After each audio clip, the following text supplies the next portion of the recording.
The world, for 7-year-old Lily, had shrunk to the size of a single window pane.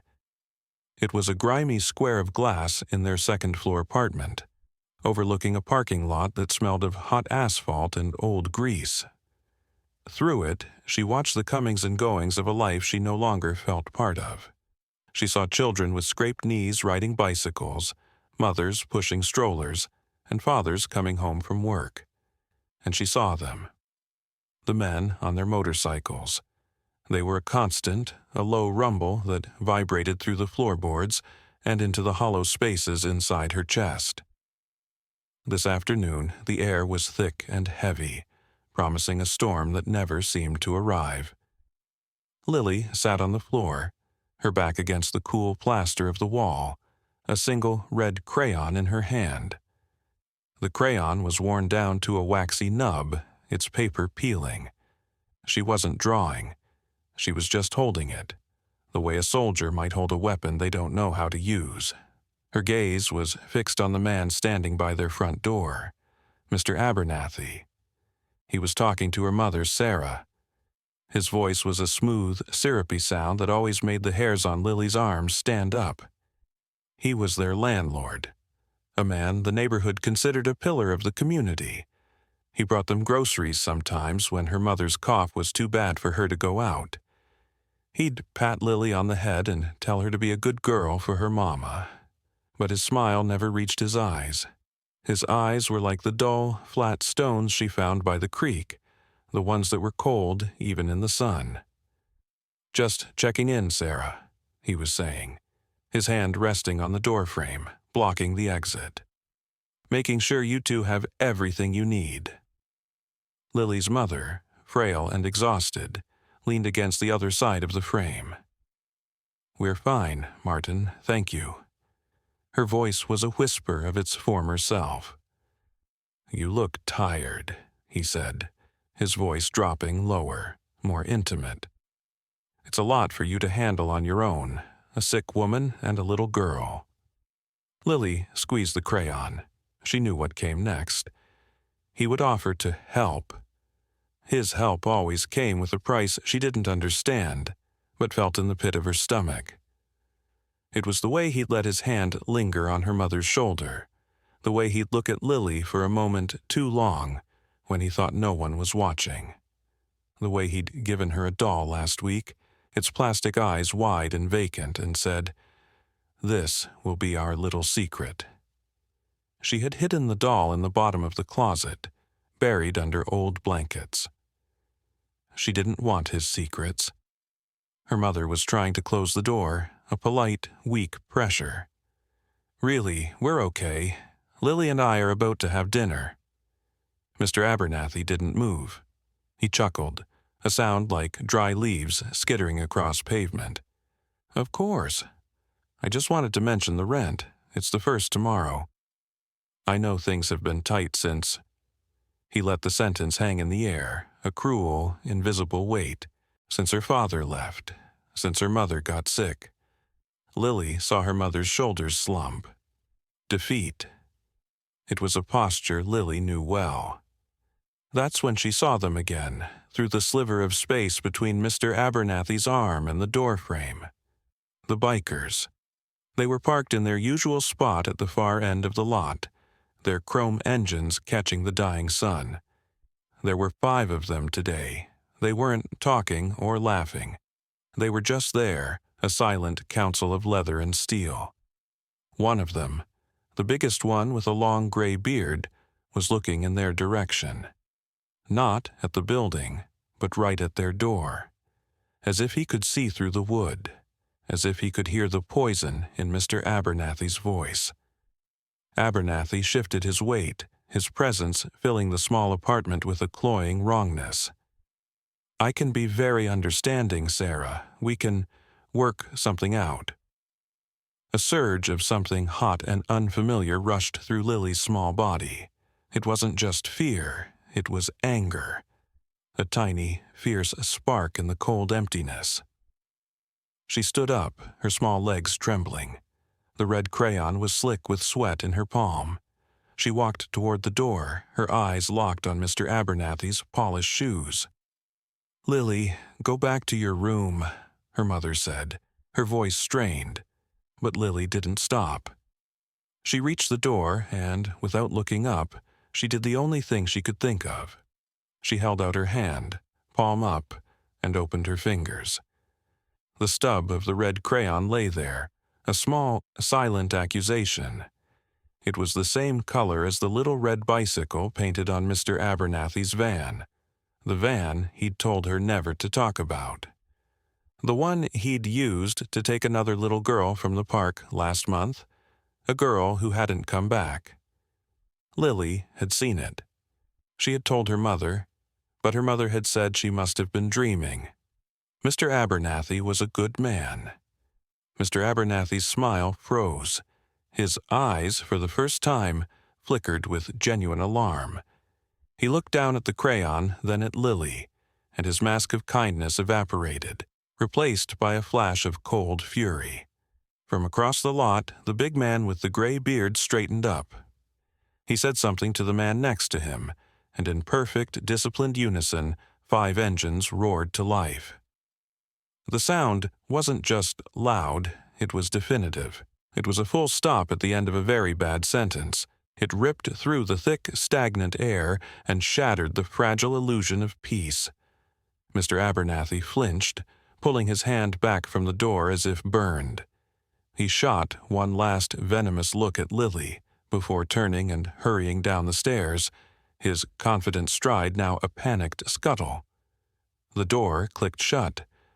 Silence descended, broken only by her mother's ragged breathing and the approaching ground-shaking thunder of the motorcycles. Lily stood perfectly still, the red crayon still resting in her open palm. She had done something. She didn't know what it was, but the monster was gone. And something else was coming. The silence in the apartment after Mr. Abernathy left was heavier than the noise had been. It was a silence filled with unspoken questions and a dawning, terrifying comprehension. Sarah stared at the closed door, her hand covering her mouth. She looked from the door to her daughter, who stood like a small statue, her arms still outstretched, the red crayon a bloody speck in her pale hand. The pieces of a puzzle she had refused to see were now clicking into place with brutal clarity. The late-night visits, the lingering touches she had dismissed as awkward kindness. The way Lily had grown quiet and withdrawn, her bright drawings of suns and flowers replaced by dark, scribbled shapes. And the story about the van, the one she had hushed, too overwhelmed by her own struggles to listen. Lily's world had been shrinking for a year. It began the day her father packed a bag and said he couldn't handle the pressure anymore. The pressure was Sarah's diagnosis, a chronic illness that sapped her strength and stole the breath from her lungs, forcing her to quit her job at the diner. Suddenly, their small world of school plays, bedtime stories, and weekend picnics imploded. Savings dwindled. The car was sold.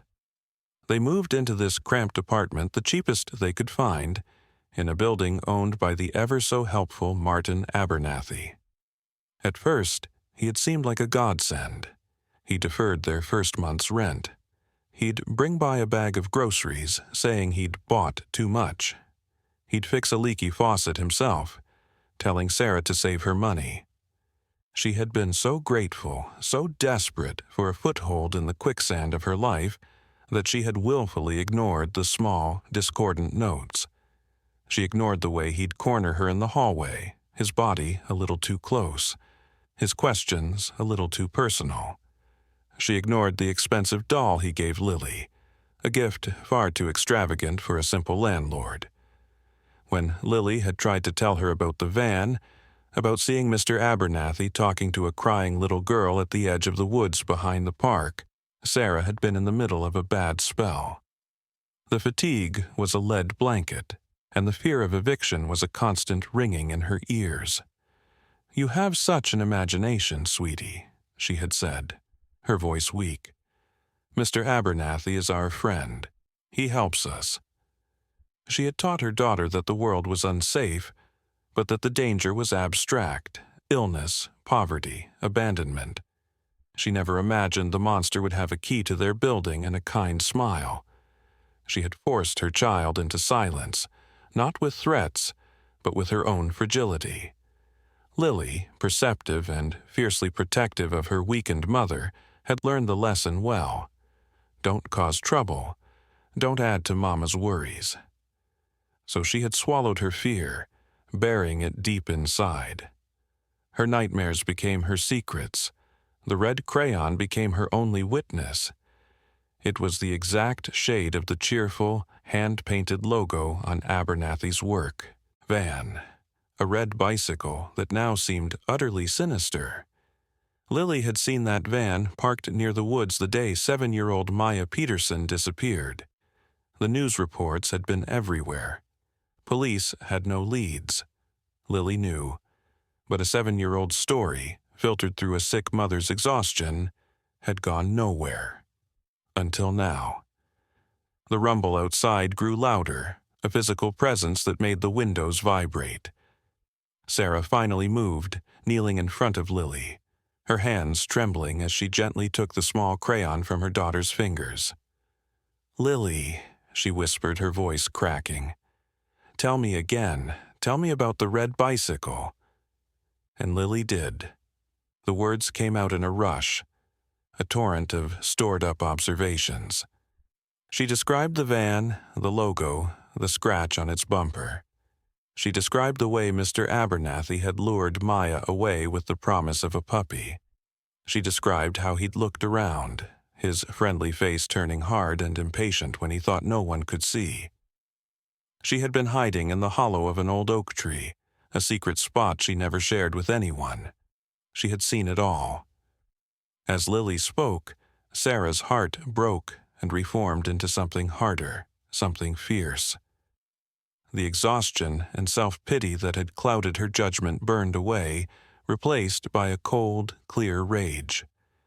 Her weakness had put her daughter in the path of a predator. Her inability to listen had almost made her daughter his next victim. Outside, the engines cut out one by one. A heavy silence fell over the parking lot, followed by the solid thud of kickstands hitting asphalt and the crunch of boots on gravel. They were here. Sarah stood up and pulled Lily behind her, her frail body now a shield. She didn't know who these men were, but they had made the monster run. She unlocked the door and pulled it open, her heart hammering against her ribs. The 5 men stood at the bottom of the concrete stairs looking up.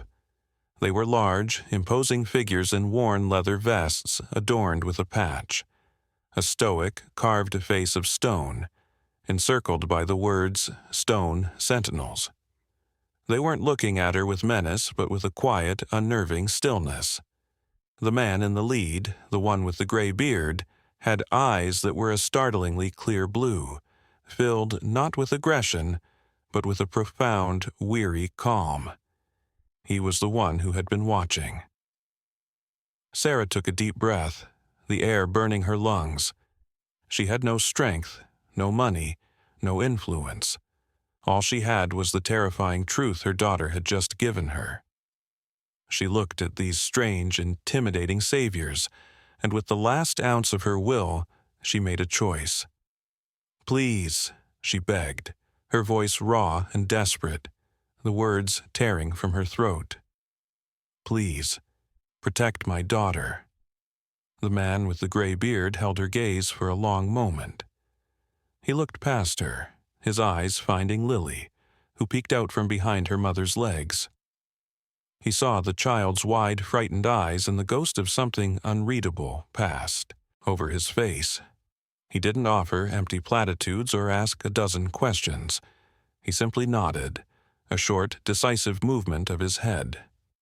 The other 4 men followed his lead, their expressions grim and resolute. It wasn't a promise. It was an oath.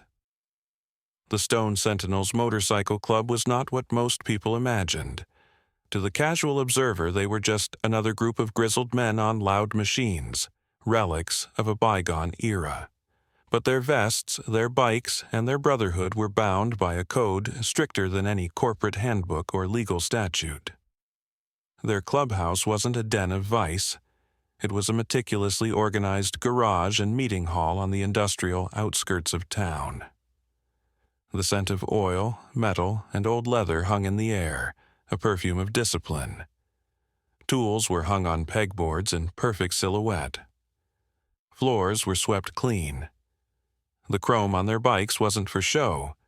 It was a sign of respect for the machine, a testament to a life of vigilance. Their leader, the man with the gray beard, was known as Ridge. He had been a combat medic in a war a generation ago, a lifetime spent patching up boys who should have been at home. He had returned with steady hands, quiet eyes, and a deep, unshakable intolerance for chaos and cruelty.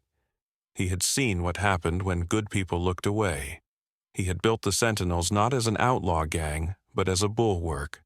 Their motto, unspoken but understood by all, was simple: we stand where others won't. Each member was chosen for a reason.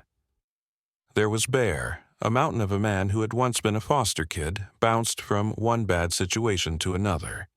His imposing size masked a profound gentleness and an almost telepathic ability to soothe frightened animals and children. He was the club's enforcer, but his true strength was his capacity for empathy. He saw himself in every overlooked child. Then there was Counsel.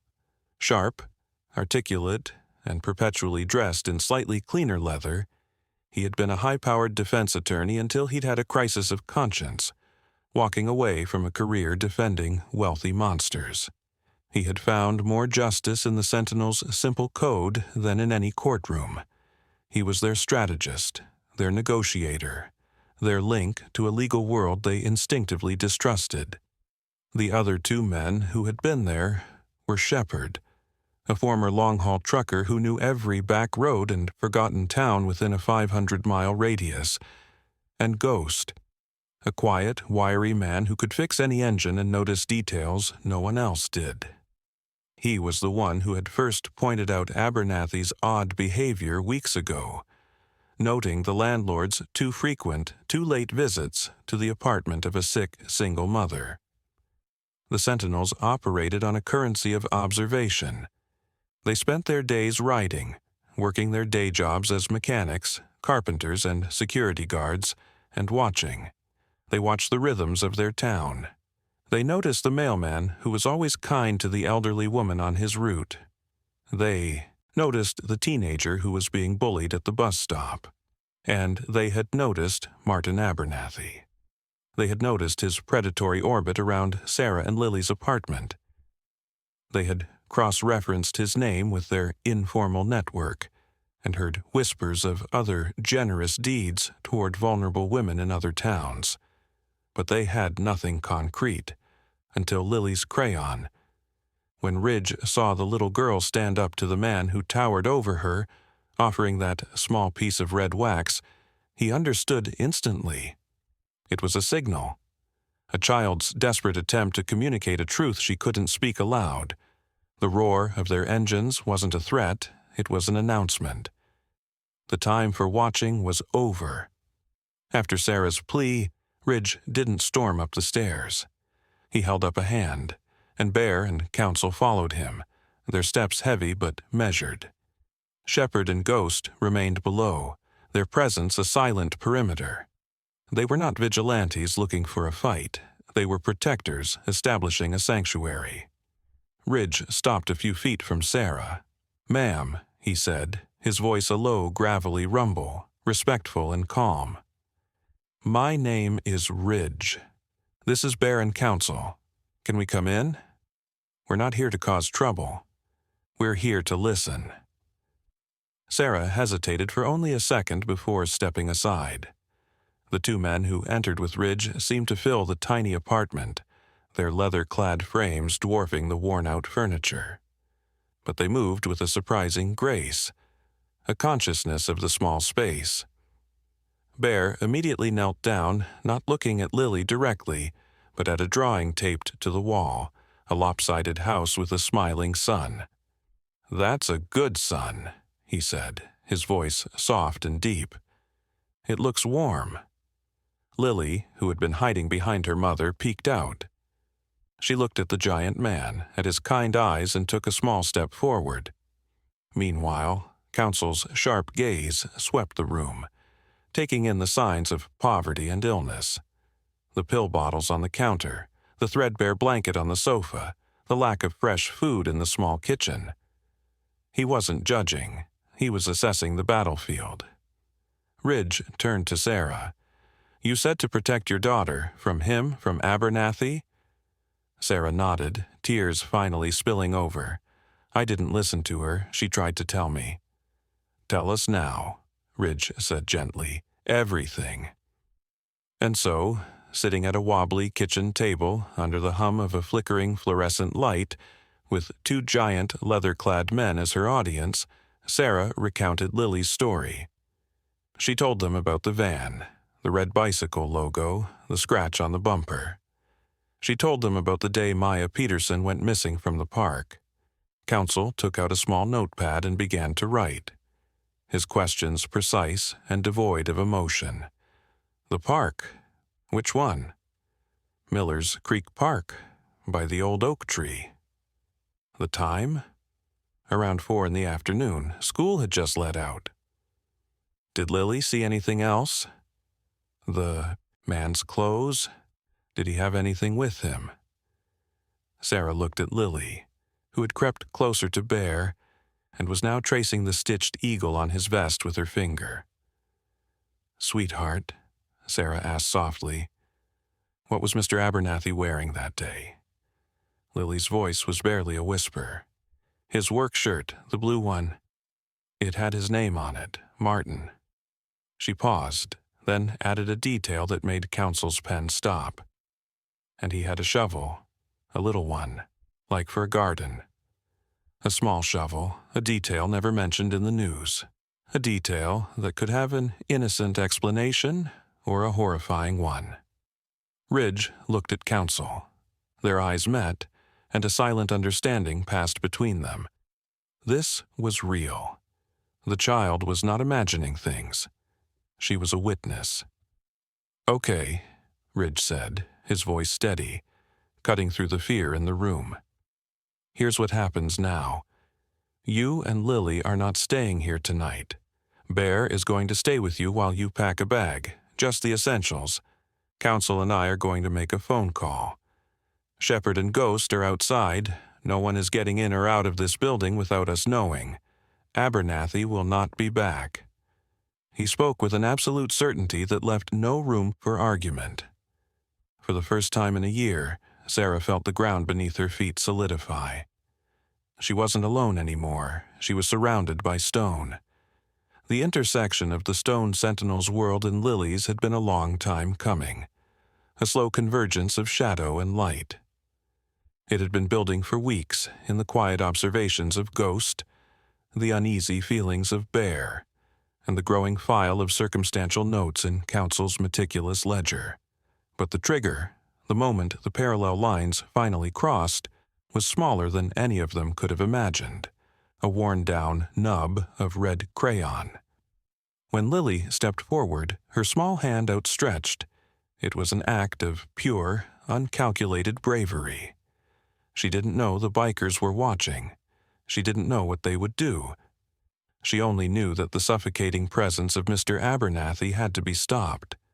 The crayon was her truth, the only piece of evidence she possessed. It was a symbol of what she had seen, a tangible link to the red bicycle on the side of the van that haunted her dreams. Across the parking lot, Ridge saw the gesture and his blood ran cold. He had spent a lifetime reading silent signals, the twitch of a soldier's eye before an ambush, the subtle shift in a patient's breathing that signaled a turn for the worse. He recognized the language of the helpless. This was not a child playing a game. This was a distress call. "Ghost," Ridge had said, his voice low and urgent. "What color is the logo on Abernathy's work van?" Ghost, who had been tracking the landlord's movements for a month, didn't hesitate. Red, a hand-painted bicycle, amateur job. The paint is a cheap, waxy crimson, like a crayon. That was it. The connection was made.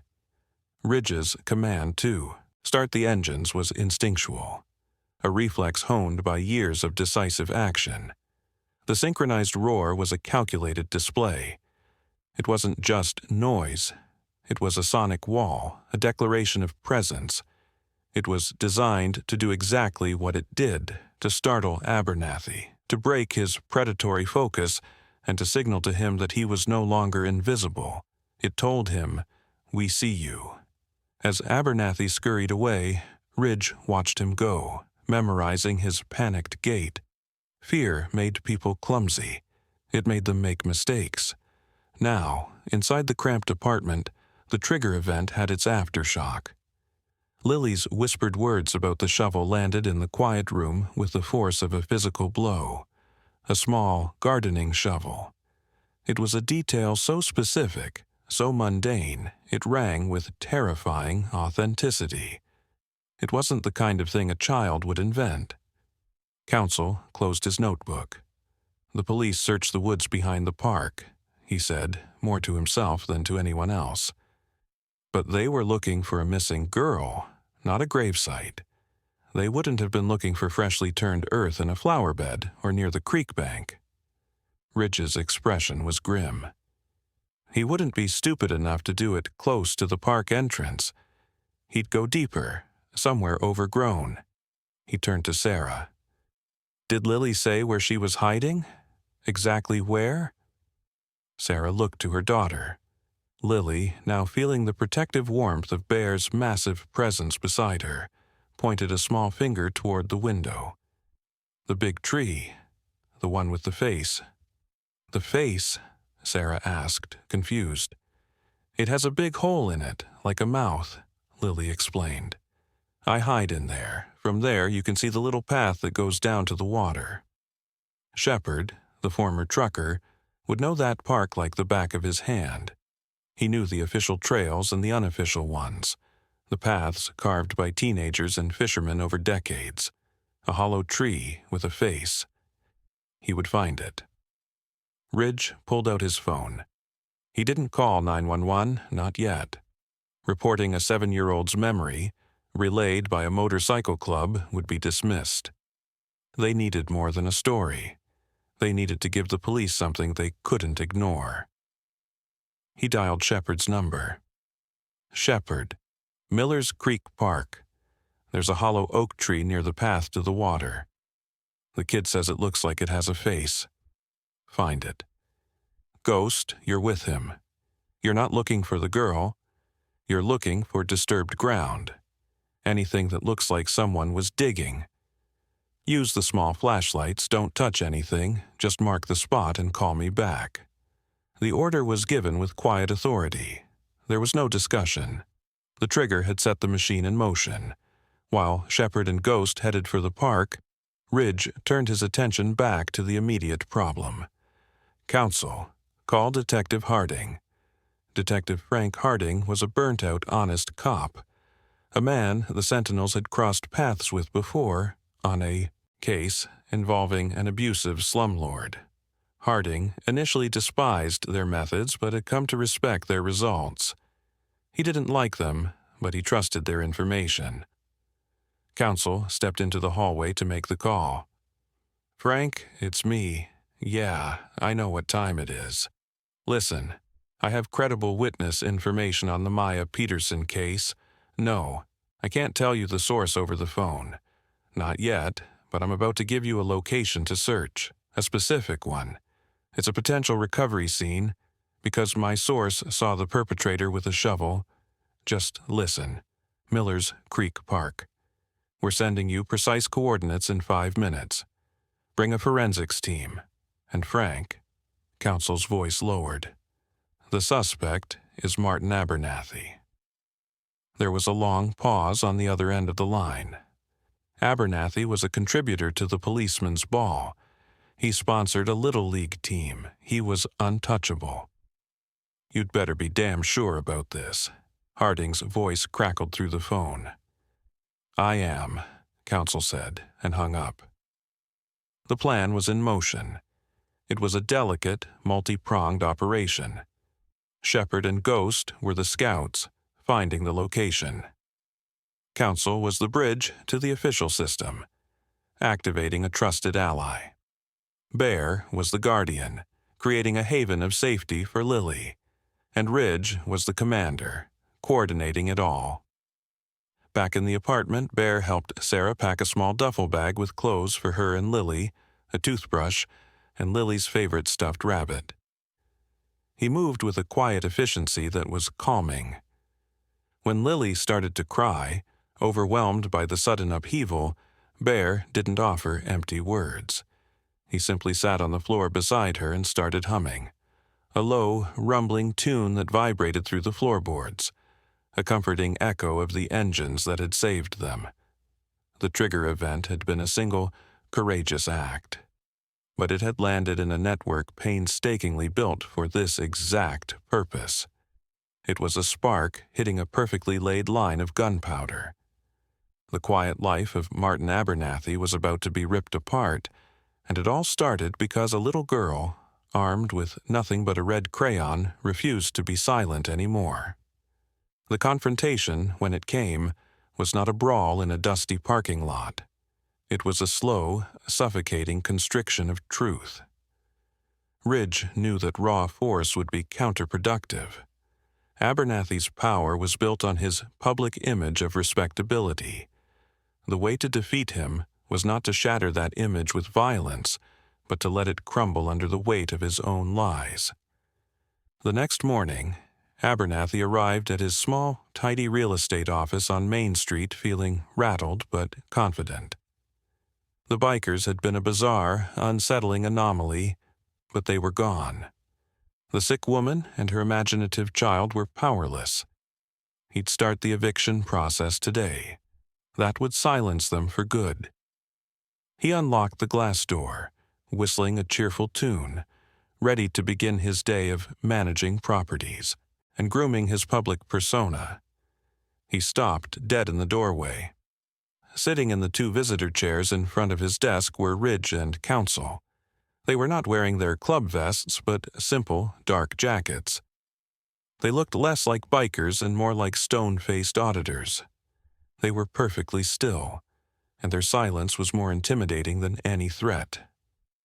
On the corner of Abernathy's polished mahogany desk, Counsel had placed a single object, a small red crayon. Abernathy's blood ran cold. "What is this? How did you get in here?" he stammered, his jovial mask slipping. "The lock was surprisingly simple," Counsel said, his voice flat and calm. "Like you. You should invest in better security, Martin, in all aspects of your life." Ridge didn't speak. He just watched, his clear blue eyes missing nothing. The bead of sweat on Abernathy's temple, the slight tremor in his hand as he reached for his phone. "I'm calling the police," Abernathy blustered, his voice an octave too high. "I'd wait on that if I were you," Counsel advised gently. "Detective Harding may be busy this morning. We gave him a reason to visit Miller's Creek Park." The name of the park hit Abernathy like a punch to the gut. He visibly paled. The color drained from his face, leaving behind a waxy, gray sheen. He sank into his expensive leather office chair, his bravado deflating like a punctured tire. "The little girl," Ridge said, speaking for the first time. His voice was quiet, but it carried the weight of a gravestone. "Lily, she's a good artist, very observant. She noticed the scratch on the bumper of your van, the one you tried to paint over. She noticed the shovel." Abernathy began to sweat profusely, his eyes darting between the two men like a cornered animal. "I don't know what you're talking about. This is harassment. I'm a respected businessman in this town." He was trying to rebuild his wall of respectability, brick by verbal brick.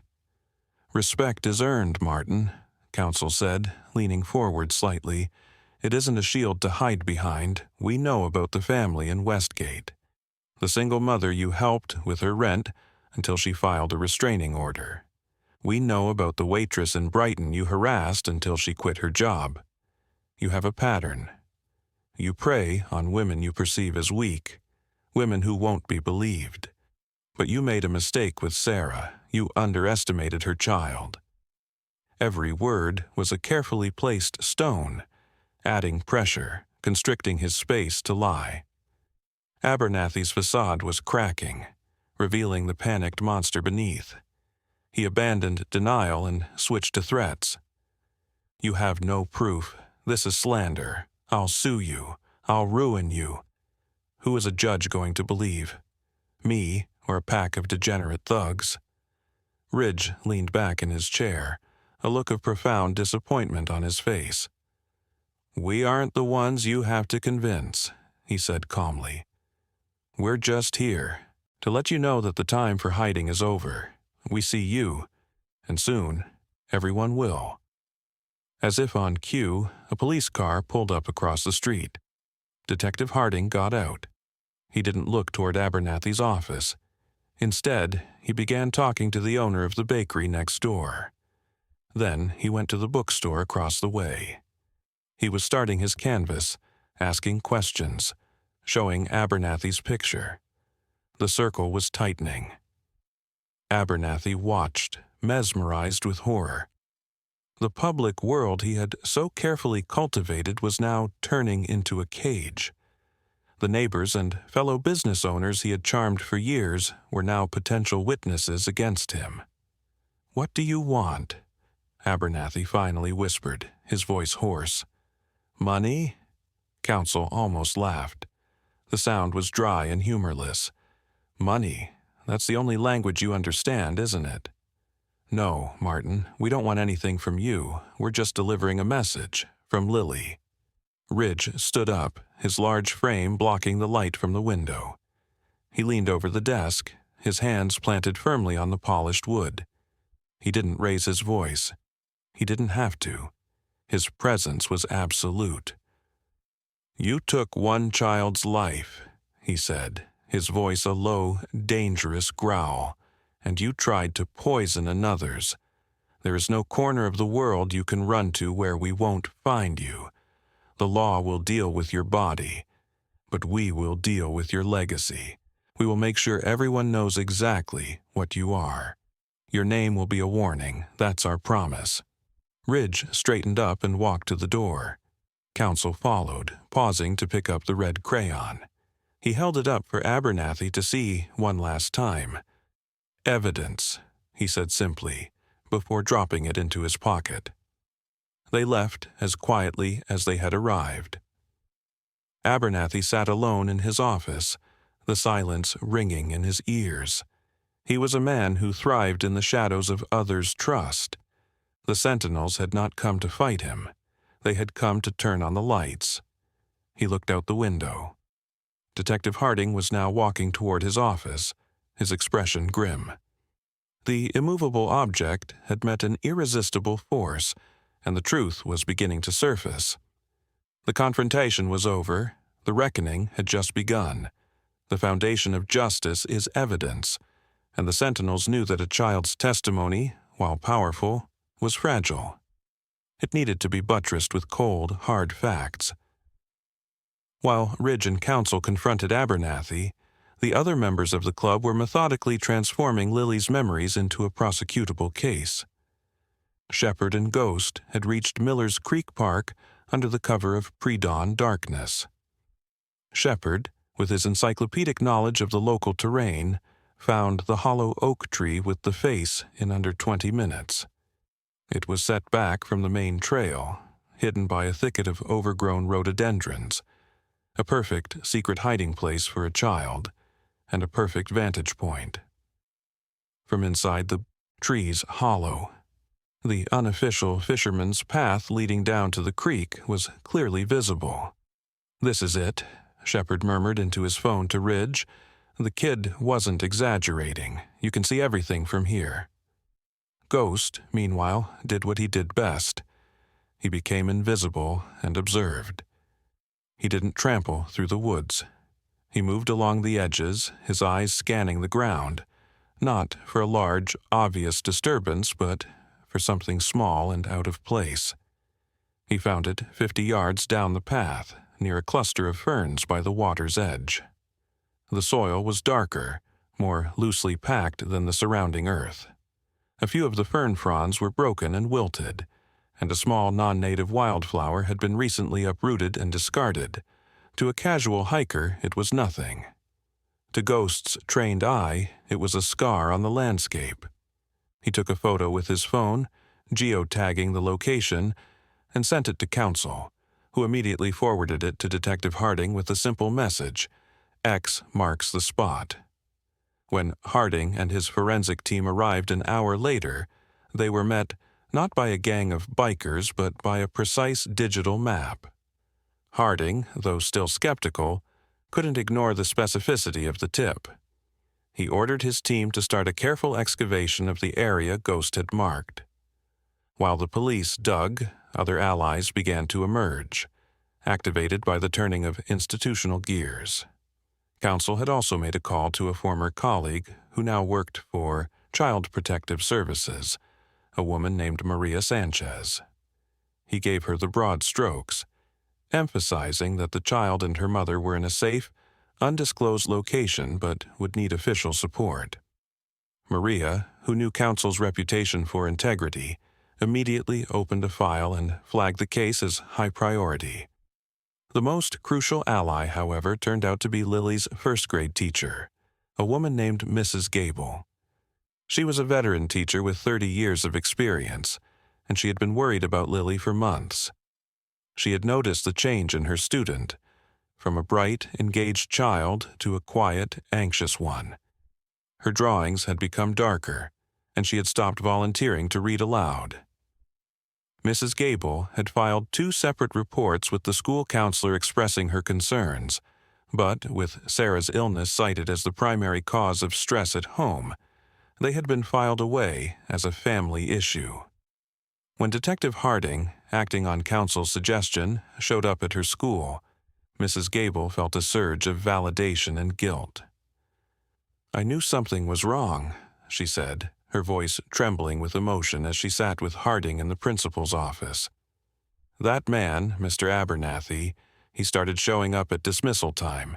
He said he was just giving Lily and her mom a ride home, being a good neighbor, but there was something possessive about the way he acted. He'd put his hand on Lily's shoulder and she would just freeze." She opened her desk drawer and pulled out a folder. It was filled with Lily's artwork. The early drawings were full of bright colors, rainbows, and smiling stick figures of her and her mom. The more recent ones were starkly different, pages filled with dark, scribbled masses, and one drawing, tucked in the back, made Harding's blood run cold. It was a drawing of a white van. On the side was a crudely drawn red bicycle. Next to the van was a tall, dark figure and a small, crying girl. In the corner of the page, hidden in a tree, was another tiny figure watching. "She gave this to me 2 weeks ago," Mrs. Gable said, her voice thick with tears. "I asked her what it was. She just shook her head and said, 'A bad dream. I should have pushed. I should have done more.'" "You did more than anyone," Harding said, his voice softer now. "You kept this. This isn't a dream, it's a statement." The pieces were falling into place. The witness testimony, the physical location, the corroborating observations from a trusted teacher, the drawing. Abernathy's wall of respectability was being dismantled, not with a sledgehammer, but with the careful, methodical collection of truths he had tried to bury. Back at the Sentinel's clubhouse, which had been converted into a temporary safe house, Lily and Sarah were surrounded by an unfamiliar but profound sense of security. The clubhouse was a fortress of quiet competence. Bear had set up a small bed for Lily in a quiet back room, away from the main garage. He had found a box of old soft t-shirts for her to use as blankets. He didn't hover over her, but remained a constant, reassuring presence, cleaning a carburetor at a nearby workbench, his calm, focused energy creating a zone of peace. Sarah watched him, a giant, tattooed man with grease-stained hands, painstakingly reassembling a complex piece of machinery, and saw not a threat, but a guardian. She saw the same quiet discipline in the way Shepard plotted routes on a map, and the way Counsel spoke in low, reassuring tones on the phone to Maria Sanchez, arranging for counseling and victim support services. Late in the afternoon, Harding called Counsel. His voice was weary and grim. "We found her," he said, the words heavy with all they implied. "In the park, exactly where your man said she'd be. We also found a trowel, a small gardening shovel, about 20 feet away, hastily buried." Counsel closed his eyes for a moment. "And the van?" "We're getting a warrant for it now," Harding confirmed. "And for Abernathy's office and home. The drawing from the teacher gave us the probable cause we needed to push it through. We're picking him up." The evidence was now undeniable. Lily's courage had provided the key, the teacher's diligence had provided the lock, and the sentinels had provided the force to turn it, unlocking a truth the entire town had failed to see. Justice was no longer a hope. It was becoming a process, slow and grinding, but now moving inexorably forward. The arrest of Martin Abernathy sent a shockwave through the town. It was the lead story on the local evening news. His smiling, philanthropic photo was displayed next to headlines about the tragic discovery in Miller's Creek Park. The public reaction was a maelstrom of disbelief, horror, and denial. For years, Abernathy had been a fixture of civic life, the friendly landlord, the generous donor, the man who always had a kind word for everyone. The dissonance between his public persona and the crime he was accused of was too much for many to reconcile. The community fractured. On talk radio and social media, a vocal contingent defended him. "It's a mistake," they argued. "He's being framed." Suspicion immediately fell upon the Stone Sentinels. They were the outsiders, the easy scapegoats. Rumors flew that the bikers had a grudge against Abernathy, that they had planted evidence to settle a score. Abernathy's expensive lawyer, hired within hours of his arrest, skillfully fueled this narrative, painting his client as the victim of a vigilante conspiracy. But the Sentinels did not engage. They did not issue statements to the press or get into arguments online. They simply continued their work, their actions a quiet rebuttal to the noise. Their public reckoning was not about winning a war of words. It was about protecting the vulnerable and seeing justice through. Their most powerful public act was one of stillness. 2 days after the arrest, the Sentinels organized a silent vigil for Maya Peterson at the entrance to Miller's Creek Park. They didn't advertise it, but the news spread through whispers. At dusk, 50 members of the Stone Sentinels and their support clubs from neighboring towns rode in, their engines a low, mournful thunder. They parked their bikes in a silent, gleaming row and stood side by side, holding simple white candles. They were joined by Mrs. Gable, who had organized a group of teachers and parents from her school. They were joined by Detective Harding and a half-dozen of his off-duty officers who stood quietly at the edge of the crowd, a gesture of solidarity that spoke volumes. They did not chant. They did not hold signs with angry slogans. They just stood, a silent, powerful testament to a community's grief and a demand for accountability. Onlookers who had come to heckle or protest fell silent in the face of such solemn, unified sorrow. The media cameras, which had come expecting a confrontation, instead captured a deeply moving portrait of communal mourning. The narrative began to shift. This was not a story about outlaw bikers anymore. It was about a murdered child and the people who refused to let her be forgotten. Meanwhile, behind the scenes, the systemic response was gathering momentum. The evidence against Abernathy was becoming overwhelming. A forensic analysis of his work van revealed microscopic traces of the same unique soil from the burial site. Fibers found on Maya's body matched the upholstery in the van. The scratch on the bumper that Lily had remembered was a key identifying mark. His digital footprint was even more damning. Police uncovered searches on his computer for child abduction cases and techniques for evading detection. The institutional allies the Sentinels had activated were now a crucial support system for Lily and Sarah. Maria Sanchez from CPS arranged for them to be moved into a secure, furnished apartment in a neighboring county, its location known only to her and Detective Harding. She fast-tracked Sarah's application for disability benefits and food assistance, removing the financial desperation that had made her so vulnerable to Abernathy in the first place. A child psychologist, recommended by Maria, began meeting with Lily, using art therapy to help her process the trauma she had witnessed and the fear she had held inside for so long. During these sessions, Lily began to draw again. At first, the pages were filled with the same dark, chaotic scribbles. But slowly, color began to reappear. One day, she drew a picture of a giant, friendly bear holding the hand of a little girl. Then she drew a picture of a large stone fortress with motorcycles parked outside. On the top of the fortress, she drew a smiling sun, the kind Bear had told her he liked.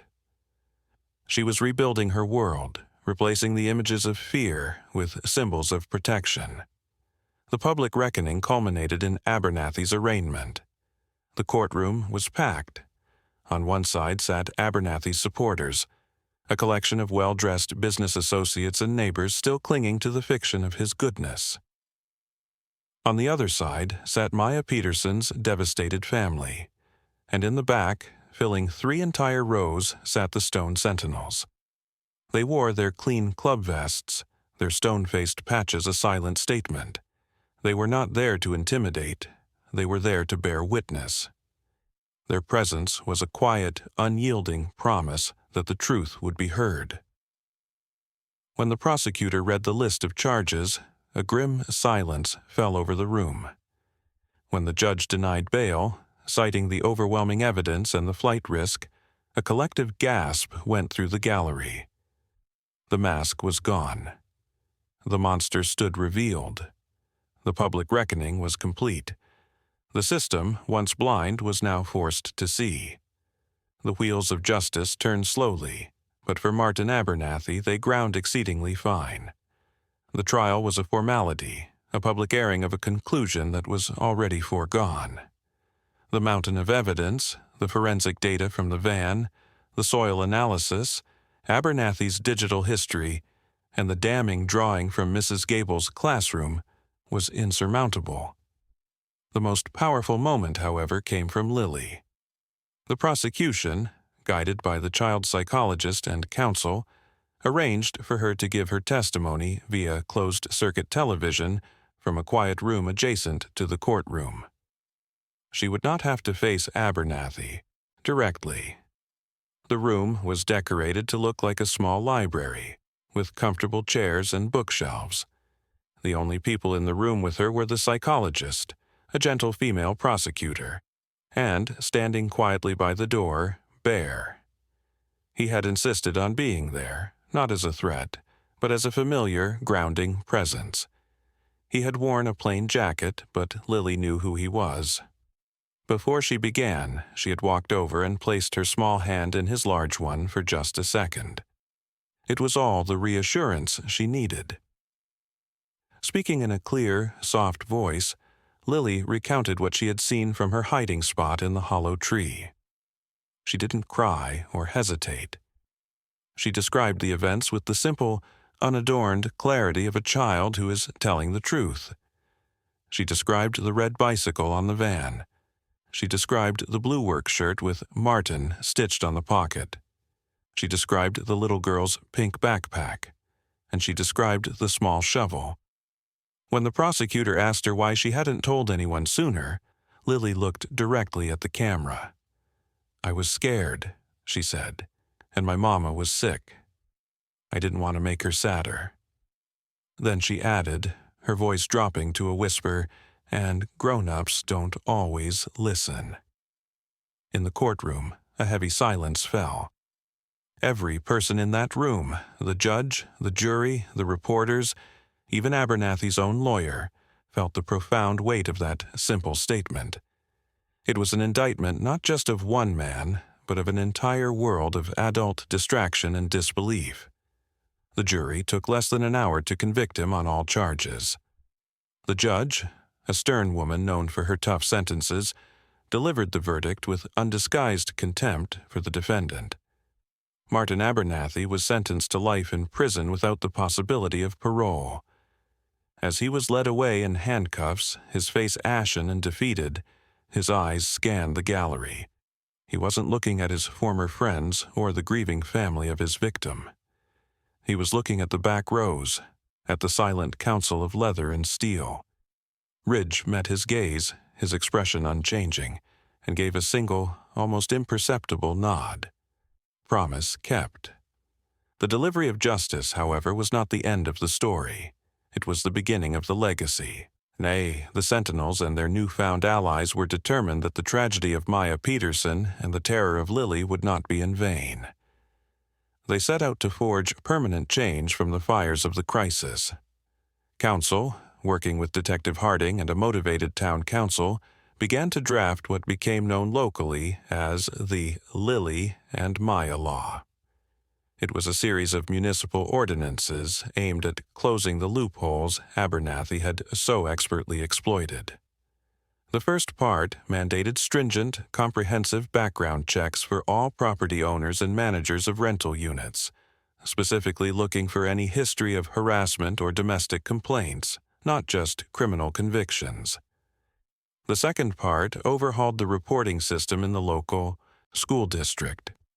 Mrs. Gable was appointed to lead a committee that created a new, streamlined process for teachers to flag at-risk students, ensuring that concerns were immediately escalated to a trained child advocate, bypassing bureaucratic inertia. It mandated annual training for all school staff on how to recognize the subtle signs of trauma and abuse in children. The community, shaken from its complacency, rallied behind the efforts.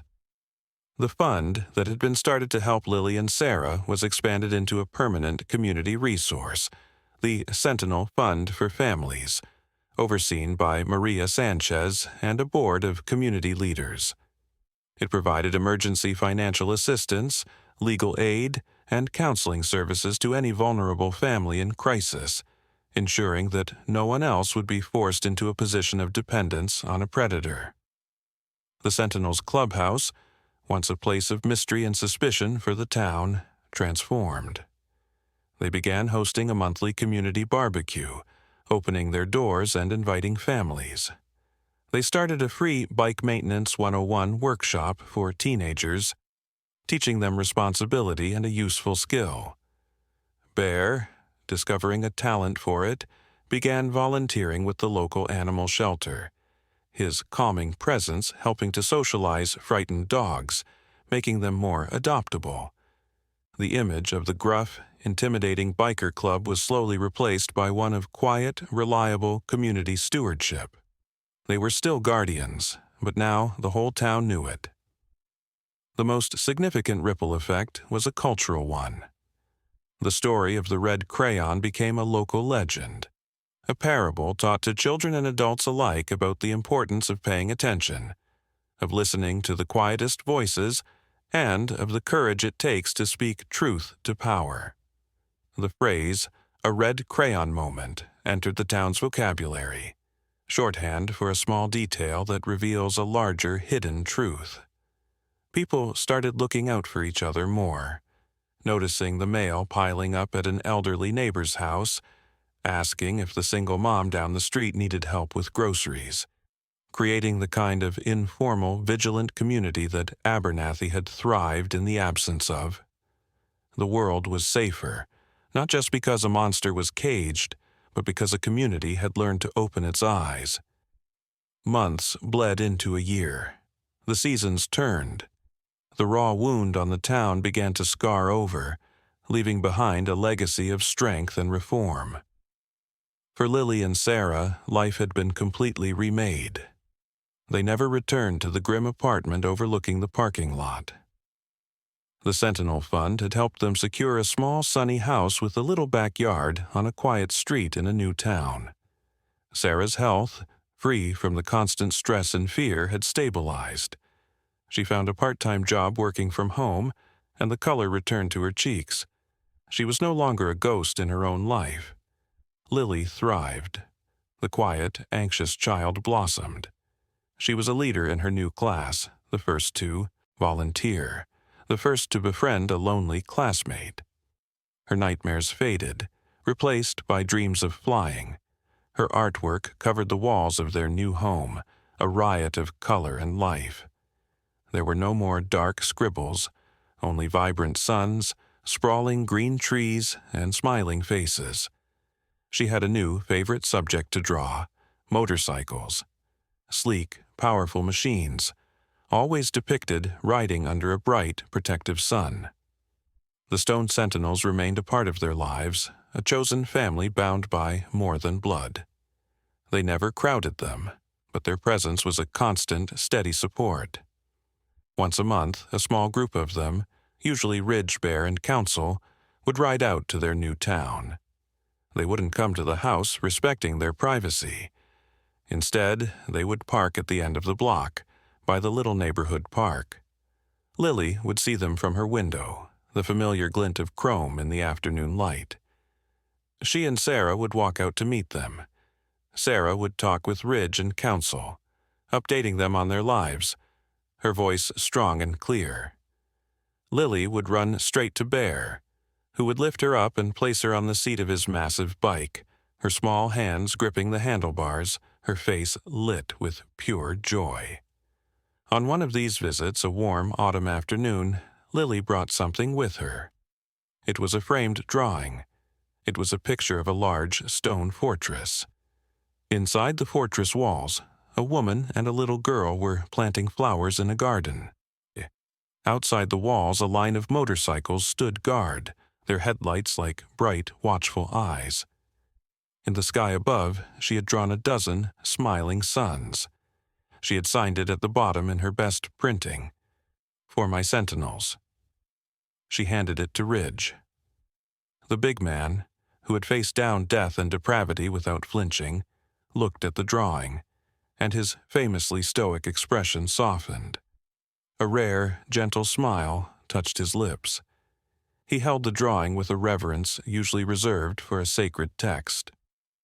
"We'll find a good place for this," he said, his voice thick with an emotion he rarely showed. He looked at Sarah, who was watching with tears in her eyes, not tears of sorrow, but of gratitude.